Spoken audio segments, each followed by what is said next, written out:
Political news, sports news, crime news કે તમારા રાજ્યના સમાચાર, હવે દરેક ખબર પર રહેશે અમારી નજર. ગુજરાતનો સર્વશ્રેષ્ઠ ન્યૂઝ ચેનલ. પાટણના શ્રી પદ્મનાભ ભગવાનના સાનિધ્યમાં આયોજિત શિવકથાના પ્રારંભ પૂર્વે 518 પોથીયાત્રા નીકળી 27મી નવેમ્બરથી 5મી ડિસેમ્બર સુધી પરમ પૂજ્ય લંકેશ બાપુની અમૃત વાણીએ હજારો ભક્તો શિવકથાનું રસપાન કરશે.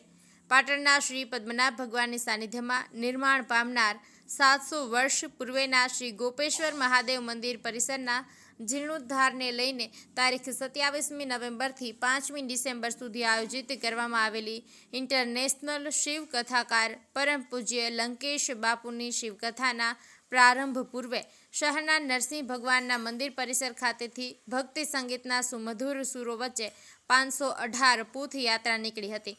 આ પોથીયાત્રામાં શિવકથાકાર પરમ પૂજ્ય લંકેશ બાપુની સાથે મુખ્ય પોથી યજમાન ભરતભાઈ ગિરધરલાલ પ્રજાપતિ અને નવનીતભાઈ ડાહિયાલાલ કોન્ટ્રાક્ટર પરિવારની સાથે પાટણ પ્રજાપતિ સમાજના પરિવારજનો સહિત રાજકીય સામાજિક આગેવાનો તેમજ પાટણના ધર્મપ્રેમી નગરજનો મોટી સંખ્યામાં જોડાયા હતા.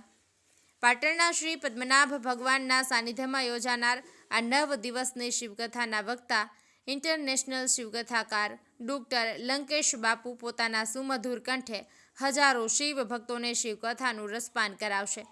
કથા દરમિયાન વિવિધ ધાર્મિક કાર્યક્રમો અને ઉત્સવોનું પણ આયોજન કરવામાં આવ્યું છે.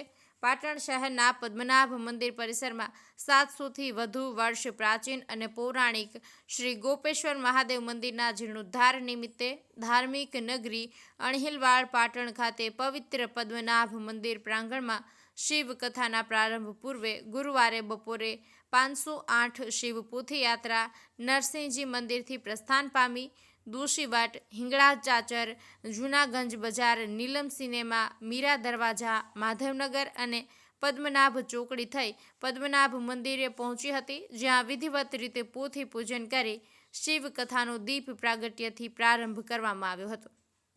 રતનસિંહ વાઘેલા, પાટણ.